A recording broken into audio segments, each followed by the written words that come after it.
युद्ध तो रुक गया, सिलेंडर कब मिलेगा? ये सवाल आपके मन में भी आया होगा। आज का शो देखिए, जवाब इसका देने की कोशिश की है। जवाब जितना सीधा आपको लग रहा है उतना है नहीं। पहला सवाल तो यही है कि क्या स्ट्रेट ऑफ हॉर्मुज खुल गया है पूरी तरह से? ईरान, अमेरिका, इजराइल में सीज फायर के समय तो यही कहा गया था कि स्ट्रेट ऑफ हॉर्मुज खुल जाएगा, पर दिख तो नहीं रहा है ऐसा कुछ। और अगर खुला भी तो भारत के तेल और गैस के कितने टैंकर्स हैं जो स्ट्रेट ऑफ हॉर्मुज में फंसे हुए हैं? वो कब तक भारत पहुंचेंगे? और जो जहाज फंसे हैं उनके आने के बाद क्या हमारी सिलेंडर की सप्लाई पहले जैसी हो जाएगी, गैस की सप्लाई? यानी एलपीजी बुक किया और कल परसों में सिलेंडर की डिलीवरी भी हो जाए जैसा युद्ध से पहले होता था, क्या ऐसा हो जाएगा? इन सारे सवालों के जवाब आज हम तलाशेंगे। चुनाव की भी बात होगी। असम, केरल, पुदुचेरी में आज वोटिंग हुई। क्या खबरें आई चुनावी राज्यों से, आपको बताएंगे। सबरीमला मंदिर मामले में भी आज 9 जजों की बेंच ने सुप्रीम कोर्ट में सुनवाई की। कोर्ट में क्या हुआ वो अपडेट भी आपको देंगे। नमस्कार, अपन है कुलदीप और आप देखना शुरू कर चुके हैं दी ललन टॉप शो। Brought to you by Candid, Saluja Gold and Rajnigandha. Candid dusting powder, 4 skin problems का एक expert solution. Candid dusting powder, हटा खुजली, लगा कैंडिड। डोनाल्ड ट्रंप की ट्यूसडे वाली आचार संहिता लागू होने से 2 घंटे पहले ही सीज फायर का ऐलान हो गया। अमेरिका और ईरान बातचीत के लिए मान गए, कथित तौर पर पाकिस्तान के कहने पर मान गए। कथित तौर पर हम इसलिए कह रहे हैं कि फाइनेंशियल टाइम्स ने अपनी रिपोर्ट में बताया है कि व्हाइट हाउस की ओर से इस्लामाबाद को पुश किया गया था। रिपोर्ट के मुताबिक बातचीत से जुड़े लोगों ने बताया कि व्हाइट हाउस ने ईरान के साथ टेम्परेरी सीज फायर के आइडिया को आगे बढ़ाया, जबकि डोनाल्ड ट्रंप ईरान को धमकाए जा रहे थे। उन्होंने तो ये भी कह दिया था कि ईरान समझौते के लिए भीख मांग रहा है। रिपोर्ट में सूत्रों के हवाले से लिखा है कि हफ्तों तक ट्रंप एडमिनिस्ट्रेशन पाकिस्तान पर यह दबाव डालता रहा कि वो ईरानियों को सीज फायर के लिए मनाए, जिससे स्ट्रेट ऑफ हॉर्मुज को फिर से खोला जा सके। पाकिस्तान ईरान का एक मुस्लिम बहुल पड़ोसी देश है और मीडिएटर के तौर पर इस्लामाबाद की ये भूमिका थी कि वो व्हाइट हाउस के प्रस्ताव को तेहरान के सामने रखे और उसे इसके लिए मनाए। पाकिस्तान को जैसा जैसा मास्टर ने बताया था वैसा वैसा वो करता चला गया। ट्रंप भी मान गए, ईरान भी मान गया। ट्रंप ने ट्रूथ सोशल पर कहा कि वो अपनी डिस्ट्रक्टिव सेना को इसलिए रोक रहे हैं क्योंकि Islamic Republic of Iran is agreeing to complete, immediate and safe opening of Strait of Hormuz. यानी ईरान हॉर्मुज जलडमरू मध्य को पूरी तरह और तुरंत खोलने के लिए तैयार हो गया है, ऐसा ट्रंप ने कहा। लेकिन क्या ऐसा हुआ? जवाब है नहीं। आंकड़े आप देख लीजिए। अब थोड़ा टेक्निकल शब्दावली में सुनिएगा। मीडिया रिपोर्ट्स की माने तो 8 अप्रैल को 1400 ब्रिटिश समर टाइम तक 2 बजे तक सीज फायर की घोषणा के बाद से हॉर्मुज से केवल 3 बल्क कैरियर यानी टैंकर पास हुए, सिर्फ 3। ग्रीस का एनजे अर्थ, लाइबेरिया के झंडे वाला डायाटोना बीच और चीन का हाई लॉन्ग 1। कल सिर्फ ये 3 जहाज ही स्ट्रेट ऑफ हॉर्मुज से गुजरे हैं सीज फायर और हॉर्मुज के खुलने के ऐलान के बाद। बीबीसी ने अपनी रिपोर्ट में शिपिंग ब्रोकरेज फर्म एसएसवाई के हवाले से लिखा है कि खाड़ी में मौजूद जहाज़ों को ईरान की नौसेना से एक चेतावनी मिली है कि हॉर्मुज स्ट्रेट को बिना परमिशन पार करने की कोशिश करने वाले किसी भी जहाज़ को निशाना बनाया जाएगा और ख़त्म कर दिया जाएगा। ये जो परमिशन वाली बात है उसे ईरान ने अपने 10 पॉइंट प्रपोजल में भी शामिल किया है। ईरान की 10 मांगों में से एक मांग ये भी है कि स्ट्रेट ऑफ हॉर्मुज में साहब उसका कंट्रोल रहेगा और ईरानी सेना के कोऑर्डिनेशन से ही इसकी आवाजाही यहाँ से होगी। इसके बाद ईरानी मीडिया के हवाले से खबर और आई कि हॉर्मुज में ईरान ओमान के साथ मिलकर के ट्रांजिट फीस लेगा, एक तरह से टोल वसूलेगा, और ये टोल लिया जाएगा चीन की करेंसी युआन में। और इस बीच ऐसी खबरें भी सुनाई दे रही हैं कि ईरान एक दिन में 15 जहाज ही स्ट्रेट ऑफ हॉर्मुज से गुजरने देगा, यानी उस पर भी एक कैप है कि कितने जहाज एक दिन में जाएंगे। फिलहाल इंटेलिजेंस फर्म है केपलर, वो बताती है कि खाड़ी में फंसे जहाज़ों में एक बड़ा चंक उन जहाज़ों का है जो तेल और गैस लेकर के आ रहे हैं। 8 अप्रैल तक 426 टैंकर्स में कच्चा तेल क्लीन फ्यूल लदा है, 34 एलपीजी कैरियर और 19 एलएनजी के जहाज़ हैं। ये आंकड़ा सारे देशों के जहाज़ों को मिलाकर का है। पर भारत का क्या है? भारत के कितने जहाज़ हैं? हिंदुस्तान टाइम्स की रिपोर्ट कहती है कि पेट्रोलियम मंत्रालय ने प्राथमिकता के आधार पर कुल 18 जहाज़ों की पहचान की है, जिनमें से 5 पर भारत का झंडा है, बाकी दूसरे देशों के जहाज़ हैं। 18 शिप्स में से 4 टैंकर में एलपीजी लोडेड है, 3 पर एलएनजी है और 11 टैंकर तेल लेकर के आ रहे हैं। इस पूरे ऑपरेशन का मकसद जहाज़ों को सुरक्षित वापस लाना तो है ही, भारतीय नाविकों की सुरक्षित वापसी भी है, क्योंकि हजारों की संख्या में नाविक खाड़ी में फंसे हुए हैं। कुछ जगहों पर 20,000 भारतीय नाविकों के फंसे होने की बात भी कही जा रही है। इनके अलावा 13 शिप्स की और पहचान की गई है। इनमें यूरिया, सल्फर और डीएपी डाई अमोनिया फॉस्फेट लदा हुआ है। भारत को 9 शिप्स और निकालने हैं। इनको शिपिंग, डिफेंस और एक्सटर्नल अफेयर्स मिनिस्ट्री ने आइडेंटिफाई किया है। अच्छा, अगर बात करें कि युद्ध के दौरान कितने शिप भारत के समुद्री तटों पर पहुंचे, तो इनकी संख्या है 6। एलपीजीसी शिवालिक, एलपीजीसी नंदा देवी, जगवसंत, बीडब्ल्यू टायरा, बीडब्ल्यू एल्म और पाइन गैस। इसके अलावा 2 विदेशी जहाज स्मरनी और शेनलोंग भी भारत तक कच्चा तेल पहुंचाने में सफल रहे हैं इस युद्ध के दौरान। अब यहाँ हम लौटते हैं अपने मूल सवाल पर कि साहब, युद्ध तो रुक गया, हम आशावादी, ऑप्टिमिस्टिक होकर के ये भी मान ले रहे हैं कि कल इस्लामाबाद में सब अच्छा हो जाएगा, बातचीत जो होनी है ईरान अमेरिका में बात बन जाएगी, 2 हफ्ते का जो सीज फायर हुआ है वो भविष्य में भी लागू रहेगा और स्ट्रेट ऑफ हॉर्मुज भी खुल जाएगा। ऐसी स्थिति में हमारे यहाँ जो एलपीजी का संकट खड़ा हुआ है वो कब तक ठीक होगा? कितने दिन में हमारे घर पर सिलेंडर पहले जैसे पहुंचने लगेगा कम समय में? इस पर हमने वरिष्ठ पत्रकार और तेल गैस मामलों के जानकार अंशुमन तिवारी से बात की। उन्होंने एलपीजी की सप्लाई के बेसिक्स समझाए। अंशुमन जी ने बताया कि मैरीटाइम में यानी समुद्र में कोई भी व्यापार करने के लिए आपके पास शिप का इंश्योरेंस होना चाहिए। कोई भी जहाज एलपीजी तेल ले जाने से पहले इंश्योरेंस के लिए अप्लाई करेगा। बीमा नहीं है तो गैस या तेल शिप पर लोड ही नहीं होगा। लेकिन दिक्कत यह है कि फिलहाल कोई भी इंश्योरेंस कंपनी इंश्योरेंस देने को तैयार ही नहीं है, तो गैस आएगी कैसे? सरकार की गारंटी पर अगर कोई शिप आया तो ठीक, वरना नहीं। ऐसे में जितना जहाज समुद्र में जितने फंसे हैं वो तो आ जाएंगे, लेकिन उसके बाद नए शिप्स का आना तुरंत एकदम संभव नहीं लगता है। युद्ध विराम तो दरअसल हो गया है, लेकिन अस्थिरता, अनसर्टेनिटी अब भी बनी हुई है। इस्लामाबाद में बातचीत कल होनी है, लेकिन ये बातचीत कितनी सफल होगी पूरी तरह से अभी कह नहीं सकते। कौन किसकी कितनी शर्तें मानेगा कुछ साफ नहीं है। एक दूसरे की शर्तें कचरे के डब्बे में फेंक करके डाल देने की खबरें भी आई हैं। सब कुछ तय होने के बाद भी क्या नेतन्याहू या ट्रंप ईरान पर हमला नहीं करेंगे, इसकी भी गारंटी नहीं है। दोनों अनप्रेडिक्टेबल हैं। और ईरान पर हमला हुआ तो पलटकर क्या वो जवाब नहीं देगा? तेल गैस की रिफाइनरीज उसकी जद में हैं और अब स्ट्रेट ऑफ हॉर्मुज ईरान का सबसे बड़ा हथियार बन गया है। यानी जितना आसान सब कुछ दिख रहा है उतना है नहीं। लेकिन अगली बात जो अंशुमन जी ने गैस की सप्लाई के लिए बताई है वो और भी अहम है। वो बताते हैं कि कतर, कुवैत, यूएई सारे देशों के गैस प्लांट्स पर हमले हुए हैं। गैस प्लांट्स अभी इस स्थिति में है ही नहीं कि वो गैस सप्लाई कर सकें। जब तक रिफाइनरीज रिपेयर नहीं होंगी, गैस की सप्लाई शुरू नहीं होगी पहले जैसी। इस पूरे सिनेरियो में गैस की सप्लाई सुचारू रूप से शुरू होने में कम से कम 2 महीने का समय लग सकता है।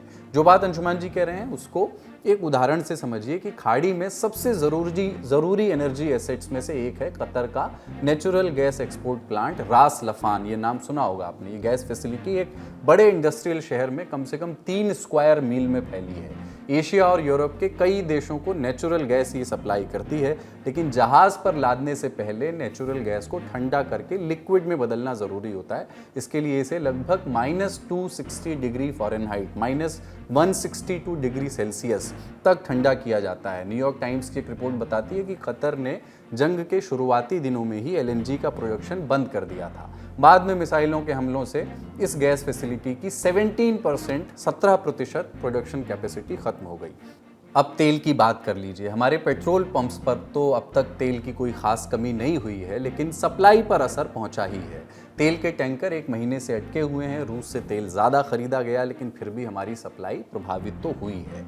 तो जब स्ट्रेट ऑफ हॉर्मुज खुलेगा तब क्या होगा? इस पर अंशुमन जी कहते हैं कि तेल की स्थिति गैस से काफ़ी बेहतर है, लेकिन तेल के जहाज़ समुद्र में धीरे चलते हैं। ऐसे समझिए जैसे सड़क पर साइकिल चलती है, समुद्र में तेल के जहाज़ वैसे ही चलते हैं। सप्लाई पहले जैसी स्थिति में पहुंचने में कम से कम 1 महीने का समय तेल के संबंध में भी लग सकता है। यहाँ वही बात आती है कि शिप्स को इंश्योरेंस जब तक नहीं मिलेगा, तेल लोड नहीं होगा, तो भारत पहुंचेगा कैसे? दूसरी बात यह कि गैस की तरह तेल पर भी संकट वही है कि रिफाइनरीज पर हमले हुए हैं।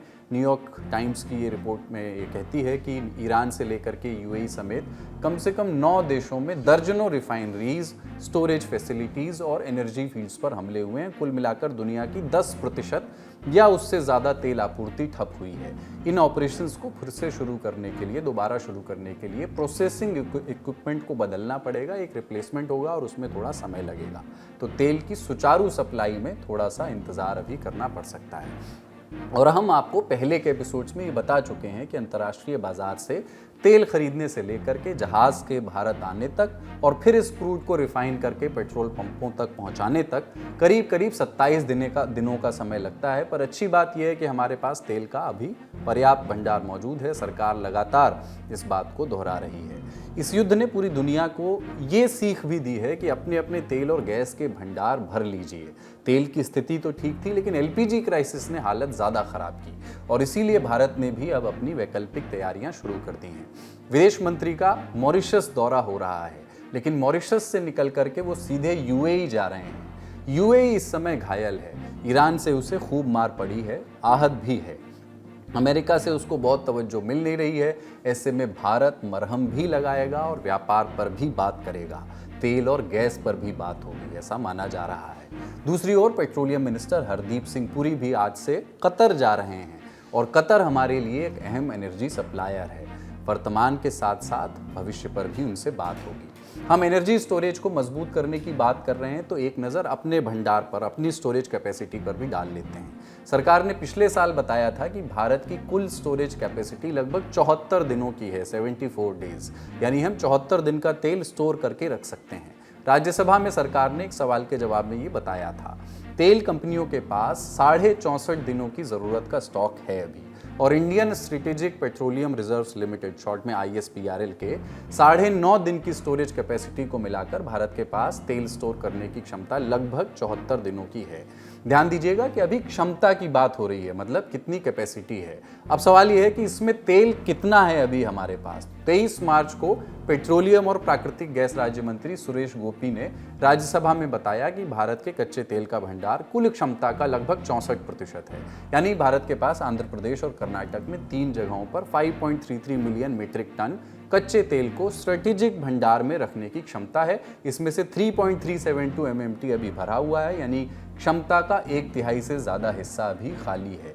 ये स्थिति सरकार ने 23 मार्च को बताई थी, लेकिन सरकार ये दावा लगातार करती रही है कि हमारे पास 60 दिन के तेल का इंतज़ाम है। अगले 60 दिन तक भारत के पेट्रोल पंप पर तेल फिलहाल मिलता रहेगा और तब तक उम्मीद है कि चीज़ें बेहतर हो जाएंगी। पर अच्छी बात यह रही कि भारत ने रूस से भी ज़्यादा तेल खरीदना शुरू कर दिया। मीडिया रिपोर्ट्स के मुताबिक भारत इस समय अपनी ज़रूरत का 40% तेल रूस से ही खरीद रहा है, प्लस ईरान से भी तेल मंगाने का विकल्प तो अब खुला है, जो 2019 से बंद था क्योंकि अमेरिका ने ईरान पर सैंक्शंस लगाए हुए थे। रॉयटर्स की रिपोर्ट के मुताबिक सरकारी कंपनी इंडियन ऑयल कॉरपोरेशन ने ईरान से तेल खरीदा भी है। तेल आना अभी बाकी है, तो तेल देखिए और तेल की राह भी देखिए। अब दिन की दूसरी बड़ी खबर। भारत का सबसे भरोसेमंद Saluja Gold TMT bar. Saluja Gold TMT। अब सही पकड़े हो कॉन्ट्रैक्टर बाबू, मजबूती सब कुछ है। आज असम, केरल और पुडुचेरी में विधानसभा चुनाव के लिए वोटिंग हुई। तीनों राज्यों में मिलाकर के 301 सीटों पर वोट पड़े। इसके अलावा कर्नाटक की 2 सीटों, नागालैंड और त्रिपुरा की 1-1 सीटों पर उपचुनाव भी हुए। गोवा की भी 1 सीट पर उपचुनाव होना था, लेकिन हाईकोर्ट ने रोक लगा दी है। असम में जहां बीजेपी, वहीं केरल में लेफ्ट लगातार तीसरी बार सरकार बनाने की कोशिश में जुटी है। पुडुचेरी में एन रंगास्वामी 5वीं बार मुख्यमंत्री बनने की कोशिश में लगे हैं। जिन जगहों पर वोट पड़े वहां के हाईलाइट्स क्या रहे, एक-एक करके जान लेते हैं। पहले असम की बात करते हैं। 126 सीटों पर कुल 722 उम्मीदवारों ने अपना दमखम दिखाया। पिछली बार की तरह इस दफ़ा भी वोट दबा करके पड़े। शाम 5 बजे तक 80% वोटिंग हो गई थी। 2021 में 82.42% वोटिंग हुई थी। चुनाव में वोटिंग से एक रात पहले 2 जिलों में झड़प की खबरें आईं। दोनों जगह मिलाकर के कुल 9 लोगों को हिरासत में लिया गया है। इसके अलावा श्रीभूमि, गोलाघाट और नगांव में भी छिटपुट झड़पें हुई, लेकिन कुल मिलाकर चुनाव शांतिपूर्ण ही बीता। असम में कांग्रेस के साथ चुनाव से पहले ही खेला हो गया। पिछले दिनों असम कांग्रेस के बड़े नेता बीजेपी में शामिल हुए थे। ये सिलसिला चुनाव वाले दिन, मतदान वाले दिन भी जारी रहा। उदलगुड़ी विधानसभा सीट से कैंडिडेट सुरेन डेमरी ने पार्टी छोड़ने और चुनाव से हटने का ऐलान कर दिया। आरोप लगाया कि कांग्रेस उनके जैसे अनुसूचित जनजातियों से आने वाले लोगों के लिए कुछ नहीं करती, केवल मियाँ समुदाय के लिए काम करती है। पार्टी के खिलाफ बयान देने के कारण असम कांग्रेस ने सुरेन डेमरी के खिलाफ शिकायत दर्ज कराई है।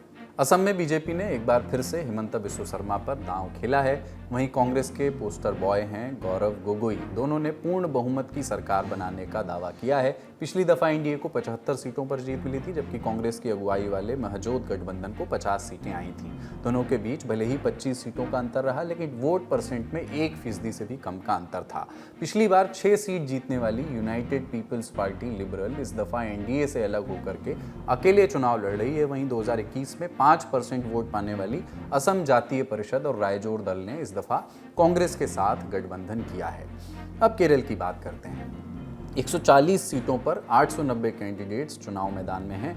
यहाँ भी वोटिंग शांति से हुई। 5 बजे तक 75% वोट पड़ चुके थे। ममूटी, मोहनलाल, दुलकर सलमान जैसे एक्टर्स ने भी अपने फैमिली संग वोट डाले। पूर्व मुख्यमंत्री ओमन चांडी के बेटे चांडी ओमन ने सरकार के खिलाफ प्रतीकात्मक विरोध जताया। अपनी फैमिली के साथ काले कपड़े पहन करके वोट देने पहुंचे। पिछली बार लेफ्ट वाले गठबंधन एलडीएफ को 99 सीटें मिली थी और कांग्रेस वाले गठबंधन यूडीएफ को 41 सीटें मिली थी। बीजेपी केरल में खाता खोलने की तैयारी में है। 11.4% वोट पाने वाली बीजेपी मुकाबले को त्रिकोणीय बनाने की कोशिश में है। सबसे ज्यादा उम्मीद तिरुवनंतपुरम और त्रिशूर की सीटों पर उसे है। तिरुवनंतपुरम में बीजेपी को 2025 के नगर निगम चुनाव में जीत मिली थी। वहीं 2024 लोकसभा चुनाव में त्रिशूर से सुरेश गोपी के जीतने के बाद से पार्टी को यहां अच्छा प्रदर्शन करने की उम्मीद है। पुडुचेरी की कुल 35 सीटों पर वोट डाले गए। शाम 5 बजे तक रिकॉर्ड 86.92% वोटिंग हुई। तिरुकनूर में एक पोलिंग बूथ पर बीजेपी और कांग्रेस समर्थकों के बीच झड़प हो गई। कांग्रेस का आरोप है कि बीजेपी के कार्यकर्ता पोलिंग बूथ में घुसकर वोटर्स को प्रभावित करने की कोशिश कर रहे थे। बहस के बाद हाथापाई हुई। पुलिस को स्थिति कंट्रोल करने के लिए लाठीचार्ज करना पड़ा। तो ये रहा 2 राज्यों और एक केंद्र शासित प्रदेश में चुनाव का हाल। तीनों जगह क्या फिर से सरकार रिपीट होगी या कोई नया चेहरा जगह बनाएगा, सब 4 मई को जिस दिन मतगणना होगी पता चल जाएगा।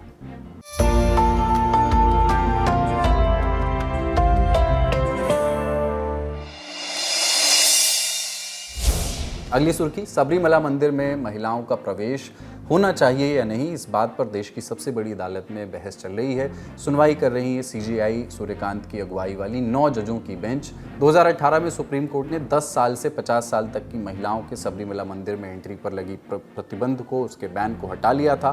फैसले पर फिर से विचार करने के लिए 50 रिव्यू पिटीशन डाले गए थे। अब 7 अप्रैल से लगातार इस मसले पर कोर्ट में सुनवाई हो रही है। केंद्र सरकार ने सबरीमला मंदिर में 10 से 50 साल की महिलाओं की एंट्री पर लगे बैन का समर्थन किया है। केंद्र सरकार की ओर से पेश हुए सॉलिसिटर जनरल तुषार मेहता और एडिशनल सॉलिसिटर के.एम. नटराज बोले कि धार्मिक परंपराओं को सिर्फ जेंडर के नज़रिए से नहीं देखा जाना चाहिए। कई मंदिरों में पुरुषों के लिए विशेष नियम होते हैं। उन्होंने उदाहरण दिया कि कोटंकू लंगरा मंदिर में पुरुष औरतों के कपड़े पहन करके पूजा करते हैं और कुछ मंदिरों में तो पुरुषों की एंट्री भी बैन है। वहीं के.एम. नटराज ने दक्षिण भारतीय मंदिरों का उदाहरण दिया। बोले कि कई मंदिरों में शाकाहारी भोजन दिया जाता है। अगर कोई व्यक्ति अपनी पसंद से वहाँ मांसाहार खाना चाहता है तो वो ये नहीं कह सकता कि ये उसका अधिकार है कि उसे मांसाहार परोसा जाए। फैसले का रिव्यू करने वाली याचिका डालने वालों की दलीलें सुप्रीम कोर्ट 9 अप्रैल तक सुनेगा, जबकि इसके विरोध में तर्क देने वालों की बातें 14 से 16 अप्रैल के बीच सुनी जाएंगी। आज का ललन टॉप शो यहीं तक। अपना और अपनों का ख्याल रखिए। देखते रहिए दी ललन टॉप। शुक्रिया। शुभ रात्रि।